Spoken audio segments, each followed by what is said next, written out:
Amém? Vamos lá. Perguntaram-lhe, então, o que faremos para realizar as obras de Deus? Jesus lhe respondeu, a obra de Deus é esta, crede naquele que me enviou. E perguntaram-lhe então, que sinal fazes, para que vejamos e creiamos em ti? O que realizas? Nossos pais comeram o maná no deserto, como está escrito, deu-lhes pão do céu para comer. Jesus lhe respondeu, em verdade vos digo, não foi Moisés quem vos deu pão do céu, mas meu Pai é quem vos dá o verdadeiro pão do céu. Porque o pão de Deus é aquele que desce do céu e dá vida ao mundo. E disseram-lhe, Senhor, dá-nos sempre desse pão. E Jesus lhes declarou, eu sou o pão da vida. Quem vem a mim jamais terá fome. E quem crê em mim jamais terá sede. Mas como já vos disse, vós me tendes visto e mesmo assim não credes. Todo aquele que o Pai me dá virá a mim, e de modo algum eu o rejeitarei, quem vem a mim. Pois desci do céu não para fazer a minha vontade, mas a vontade daquele que me enviou.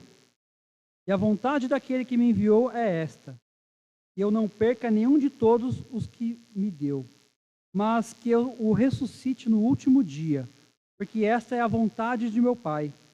Todo aquele que nele crê, todo aquele que vê o Filho e nele crê, tem a vida eterna, e eu o ressuscitarei no último dia. Oremos. Senhor, te agradecemos por mais uma noite, podemos compartilhar um pouco mais sobre as suas verdades, ó Pai. Te agradecemos, te pedimos que abra nossos corações, nosso entendimento, possamos estar realmente falando a sua verdade. Em nome santo do Senhor Jesus. Amém. Pode assentar.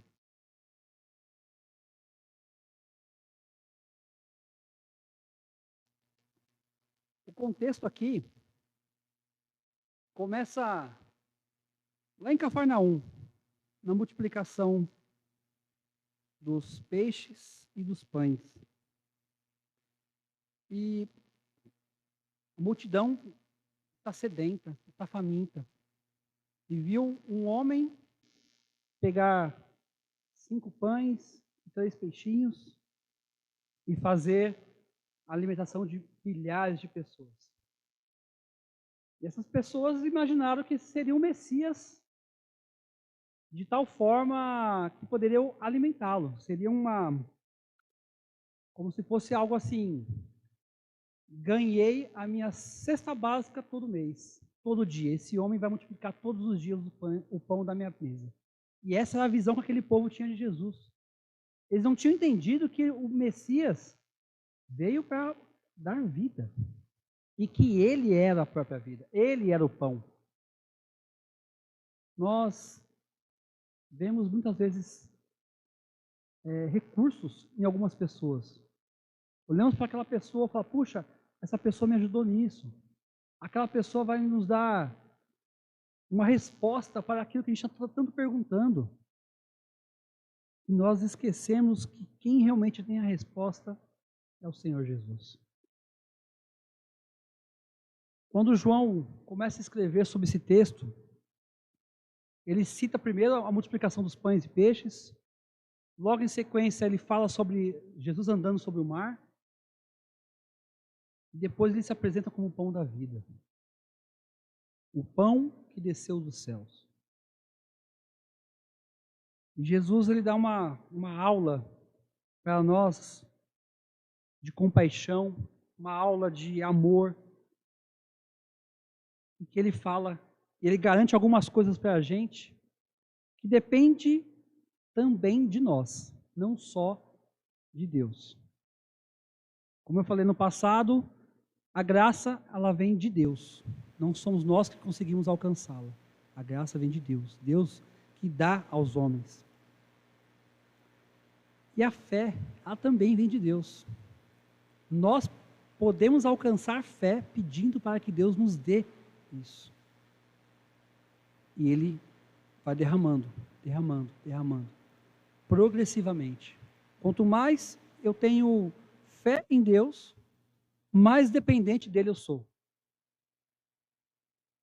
Quando Jesus fala isso, no verso 29, a obra de Deus é esta: crede naquele que enviou, crede naquele que ele enviou. Ele declara que Jesus é o enviado de Deus, ele é o Messias. E todas as coisas que ele tem feito, todas as coisas que ele tem agido, curado, libertado, alimentado, é porque Deus está com ele, porque Deus o enviou. E mesmo assim, aquela população, naquela região, estava incrédula. Viam com seus próprios olhos, mas não conseguiam apalpar realmente o Cristo vivo. Hoje pela manhã, na sala da EBD dos jovens, compartilhamos um pouco sobre Mateus. E Jesus fala no texto de Mateus 16 que ele não iria se revelar para aqueles que estão sendo incrédulos com ele. Ele deixa bem claro, fala, nenhum sinal para vocês será revelado a não ser o de Jonas, do profeta Jonas. E aqui, da mesma forma, Jesus ele começa a explicar e fala, olha, eu sou o pão que desceu do céu, sou eu. Não preciso desenhar para vocês estão vendo. Basta vocês terem fé nas obras daquele que o Pai enviou. No verso 36,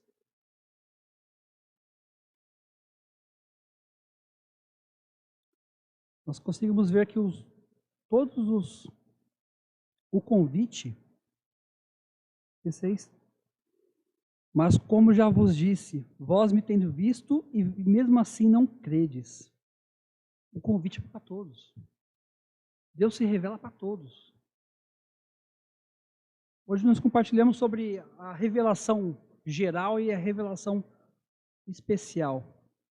A revelação geral, nós olhamos para a glória da criação. Olhamos para uma árvore, olhamos para o céu nublado ou um céu ensolarado. Nós vemos a mão de Deus ali, seja no calor, seja no frio, seja na chuva, seja no alimento. E a revelação particular, a revelação especial é o Filho encarnado.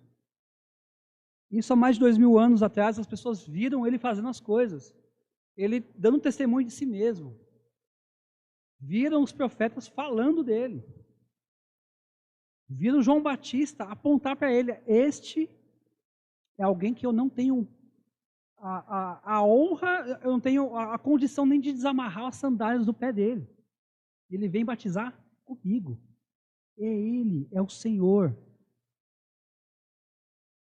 E o convite são para todos. Para todos, todos, sem exceção. Um certo banquete. Mas nem todos aceitam. Nem todos querem ouvir.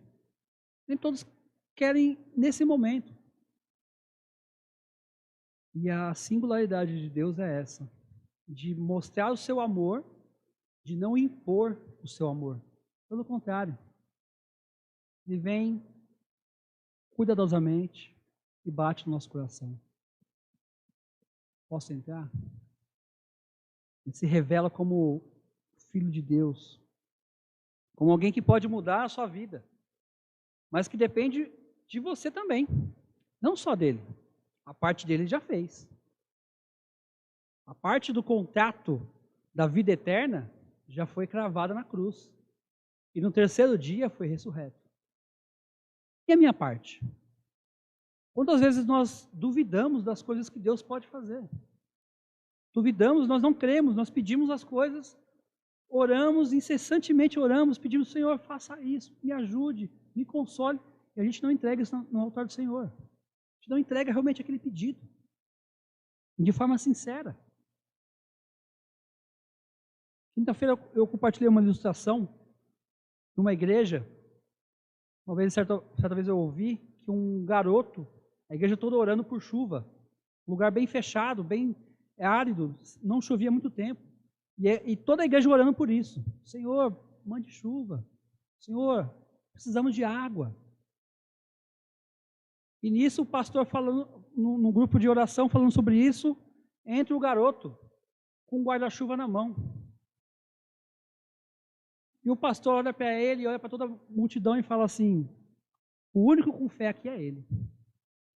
Estamos orando por chuva, e a única pessoa que crê que realmente vai chover é esse garoto que está com o guarda-chuva na mão. Esse garoto com o guarda-chuva na mão. Muitas vezes nós pedimos a Deus: Senhor, faça isso, nos ajude, nos console, me arrume uma porta de emprego. Nós não aceitamos como a bênção vem. Vamos lá para o texto de Atos 6.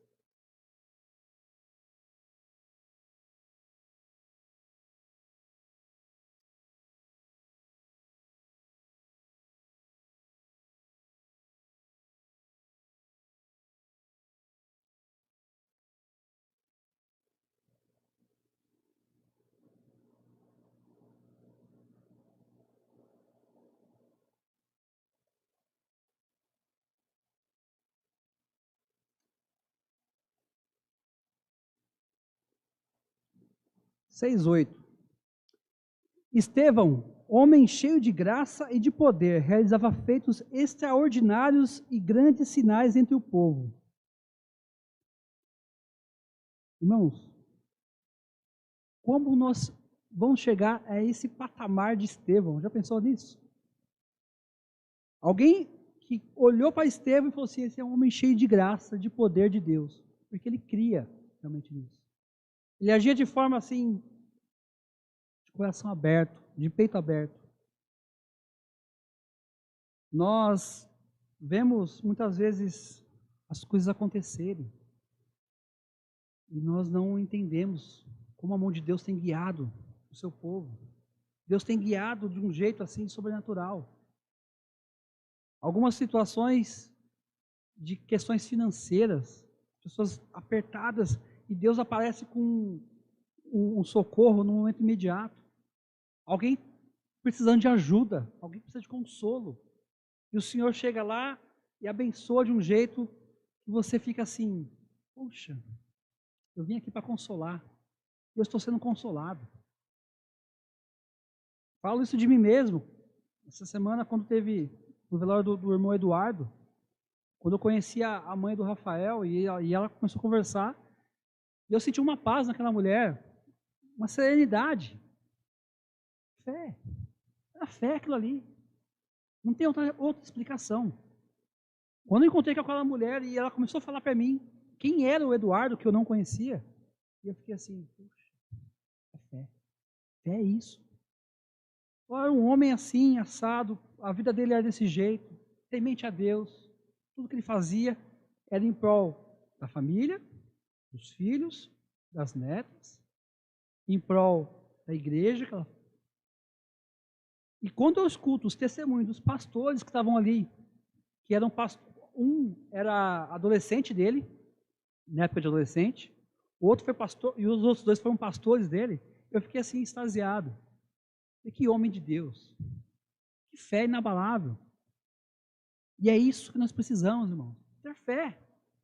Não importa o que vai acontecer ali na frente, nós estamos colocando o nosso pé com a certeza de que o Senhor está colocando no chão. Nós não entendemos o que vai acontecer. João 20, 29. Vamos abrir lá? João 20, 29, eu acho sensacional essa palavra. Jesus lhes disse: porque me viste, creste? Bem-aventurados os que não viram e creram. Bem-aventurado. Irmão, a palavra bem-aventurado é uma alegria que eu não posso fornecer a ninguém. É uma alegria que só pode ser fornecida pelo Espírito Santo, por Deus. Só o único e exclusivamente Deus que pode te dar essa alegria. Porque a alegria que eu posso te proporcionar é uma alegria passageira. Ou qualquer um aqui pode proporcionar, é passageira. Só que essa palavra, bem-aventurado, é uma alegria completa. uma alegria que não tem medida. Ela tende ao infinito. Bem-aventurado os que viram, os que não viram e creram. Nós somos esses bem-aventurados, irmãos. Nós precisamos firmar nossos pés na palavra de Deus.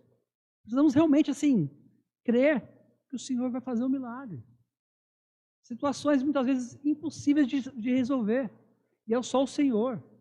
E nós entendermos que a sua vontade é boa, perfeita e agradável. Ainda que a gente não entenda, ainda que a gente não concorde, a gente tem que aceitar e pedir para que Deus nos dê discernimento. A vida cristã, hoje, pelo menos aqui no Brasil, ela não tem tantos riscos. Pelo menos por enquanto.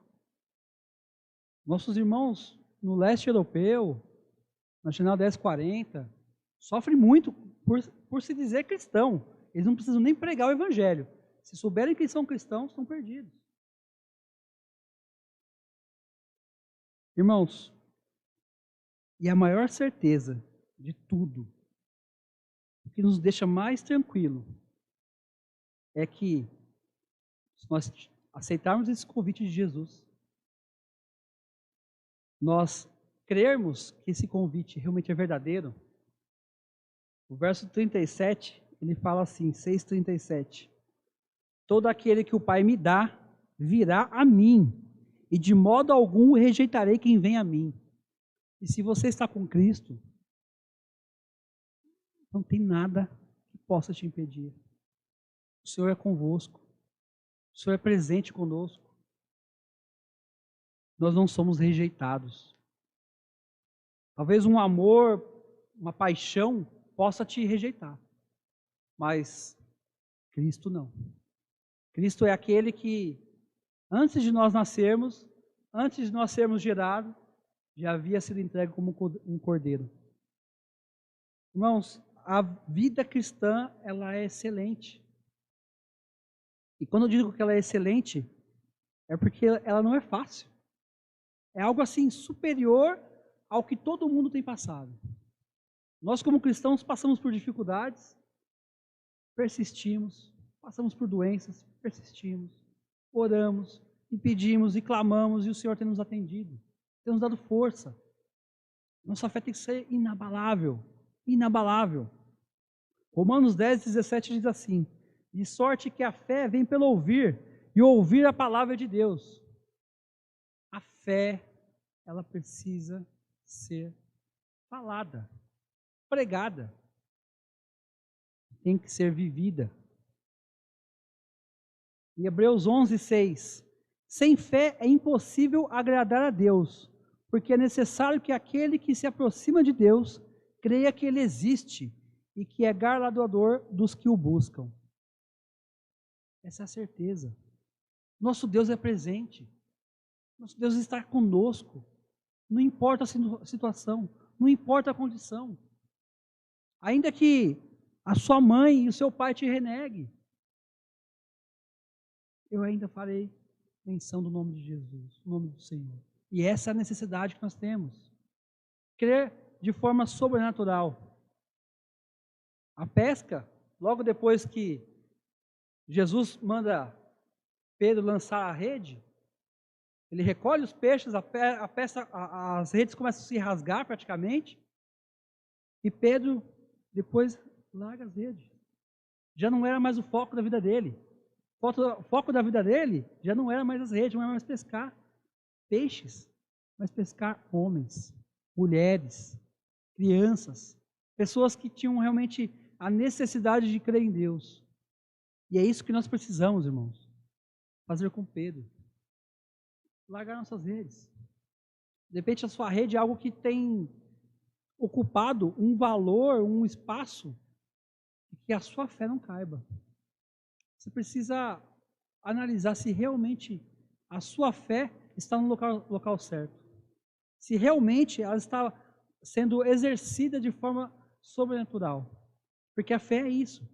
Se fosse fácil, fosse visível, nós usaríamos de qualquer jeito e o menos tempo possível. Mas a fé é a certeza das coisas que nós não vemos. Essa palavra é forte, ela é abençoada. É uma palavra verdadeira. Porque se nós vemos as coisas, fica fácil de falar, daqui até a porta ali eu alcanço, eu consigo fazer. Mas se nós estivermos de olhos vendados, muitas vezes nós vamos ter uma dificuldade para chegar até aquela porta. De repente eu aqui tenho as escadas ali, tem uma rampa, posso tropeçar num degrau. E a fé é isso, é você ter a certeza que alguém está te guiando, você com os olhos vendados, e que essa pessoa vai te levar para um caminho perfeito. E é isso que é a fé. Esse é o nosso segundo pilar. O primeiro foi a graça. Que a graça vem de Deus. Que nós não podemos abusar da graça. Não utilizar da graça de qualquer jeito. O segundo pilar é a fé. Nós precisamos confiar de forma cega em Deus. Sabermos que Ele está de olhos abertos para nos guiar. A Bíblia fala que pode um cego guiar outro cego, senão ambos cairão a um precipício. E nós colocamos nossos pés na direção de Cristo. A fé, ela se faz necessária. Nós precisamos impulsionar a nossa fé.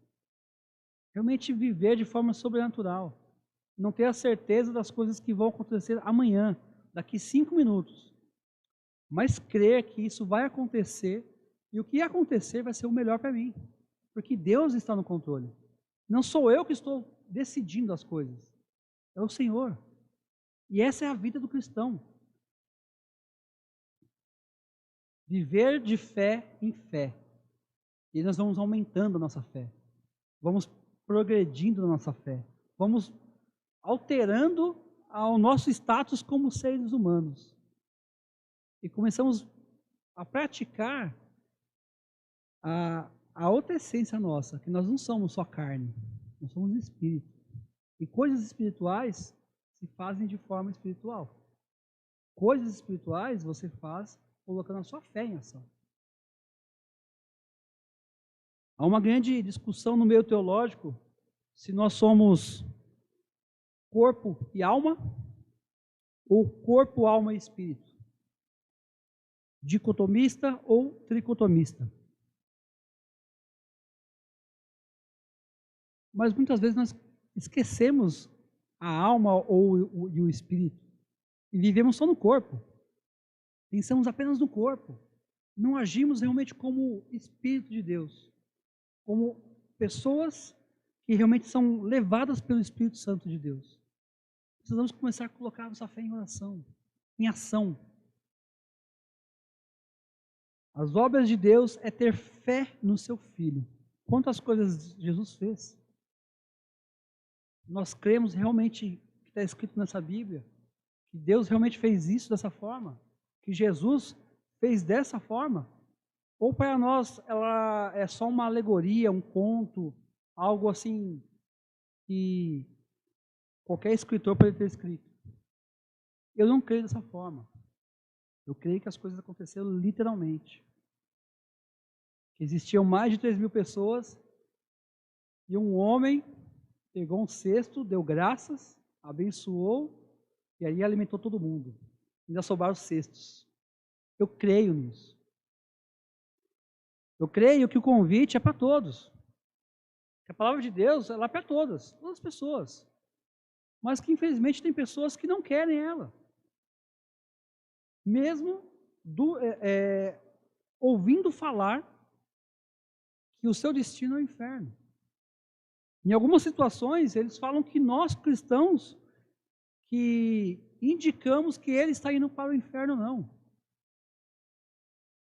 E o que eu tenho a falar é que nós não indicamos, nós não jogamos ninguém para o inferno. Infelizmente, isso é uma realidade. Nós saqueamos o inferno. A igreja de Cristo é essa, que saqueia o inferno, que retira do inferno. E quando nós anunciamos o Cristo ressurreto, o Cristo crucificado, ressurreto, para essas pessoas é chamando, venha, mude sua perspectiva, venha andar de fé em fé comigo. A sua vida está limitada, a sua vida está destinada ao inferno. E muitas vezes nós ficamos com receio de falar isso. Nós precisamos realmente colocar isso em prática, irmãos. Realmente apontar ali, ó, Cristo é a resposta para tudo. Para a nossa ansiedade, para a nossa depressão. O Senhor colocou médicos para cuidar de tudo quanto é coisa referente à nossa saúde. Mas eu te digo uma coisa, eu tenho total certeza que se Deus realmente não interferir na sua saúde, médico nenhum vai resolver. Ainda que nós temos especialistas na área, vão fazer diversos exames com você, ele não vai achar a causa. E se o Senhor não apontar para o médico, dar sabedoria para ele, discernimento, ele vai ficar perdido. E é isso que nós precisamos fazer. Muitas vezes nós passamos em médicos e nós acabamos levando a palavra para os médicos, como já aconteceu em algumas situações. E o médico olha para a gente e fala, puxa, vocês têm uma fé inabalável. Eu falei, pois é. Essa fé é o que move. Nós somos um organismo vivo. A igreja é isso. A igreja não é 4 paredes apenas. A igreja é um organismo vivo. É uma organização e um organismo vivo. Ela caminha, ela avança, ela leva mantimento para quem precisa, ela leva consolo para quem precisa, ela leva a palavra de salvação para quem está precisando. E a igreja continua avançando. A pedra fundamental, a rocha, é Cristo. Só que, como Pedro disse, cada um de nós somos pedras vivas. Somos pedras vivas, então se nós somos vivos, precisamos agir. Vamos colocar realmente nossa fé em ação. Colocar de forma assim clara. Muitas vezes as pessoas não conseguem entender qual o real motivo da nossa alegria. Muitas vezes por passar por situações bem difíceis. E é aí que nasce a bem-aventurança.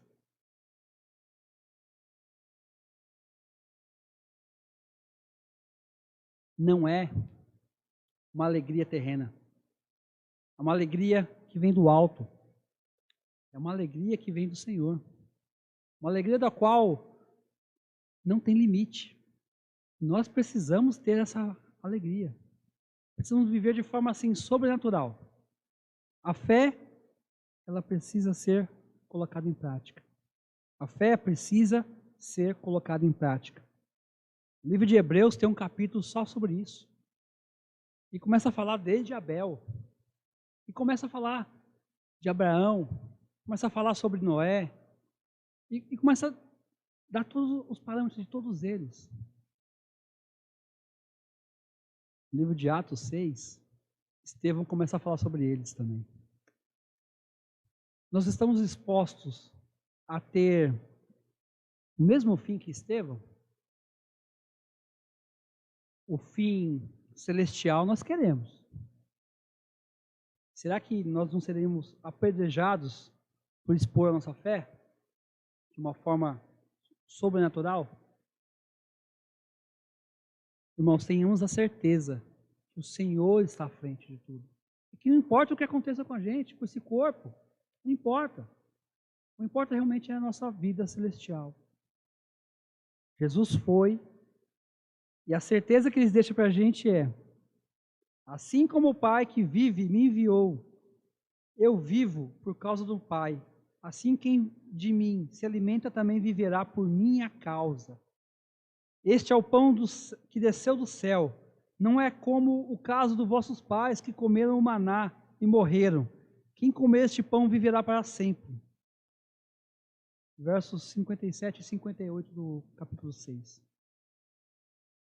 Hoje nós celebramos a ceia, primeiro domingo. Nós celebramos um memorial de Cristo. Precisamos ter fé nesse Cristo. Precisamos acreditar que realmente Ele é galardoador daqueles que o buscam. Irmãos, tem sido complicado viver como cristão fora da igreja. E não tem sido fácil para muita gente. Muitos passam por situações bem difíceis. Alguns viram motivo de piada, outros são cancelados, que agora a moda é cancelar alguém, né? A internet agora fala isso. Alguém falou alguma coisa que você não concorda, ele é cancelado. Hoje pela manhã eu falei com o João falando sobre um rapper americano chamado Kanye West. E ele lançou um álbum falando sobre Jesus é rei. Jesus is king. E ele foi meio que cancelado na internet, assim. Falaram muito mal dele. E esse homem estava fazendo uma turnê dentro dos presídios nos Estados Unidos. Um homem transformado por Deus. Não sei como está hoje, mas a princípio ele estava fazendo isso. Modificado pela palavra de Deus. Mostrando que a sua fé é num Jesus que é rei, que reina. E é essa fé que nós precisamos divulgar. Seja nos presídios do nosso trabalho, muitas vezes nós somos aprisionados por não poder falar de Jesus. Seja nos hospitais, nós podemos estar visitando algum amigo, ou até mesmo levando uma palavra de consolo para a família. Nós precisamos expor essa fé. A fé, ela é necessária. Ela é um pilar para quem quer morar, quem quer habitar no esconderijo do Altíssimo. Para quem quer usufruir da mesma situação que Estevão usufruiu. Quando Estevão é apedrejado, a Bíblia fala que ele teve uma visão do trono de Deus. E a posição que Cristo está diante de Estevão é como de um advogado perante Deus. Nós precisamos entender isso. Precisamos pedir que o Senhor seja realmente nosso advogado. Precisamos crer que Ele vai nos advogar. Precisamos crer que só o Senhor tem as palavras de vida eterna. Nós precisamos entender que só o Senhor é Deus. Amém?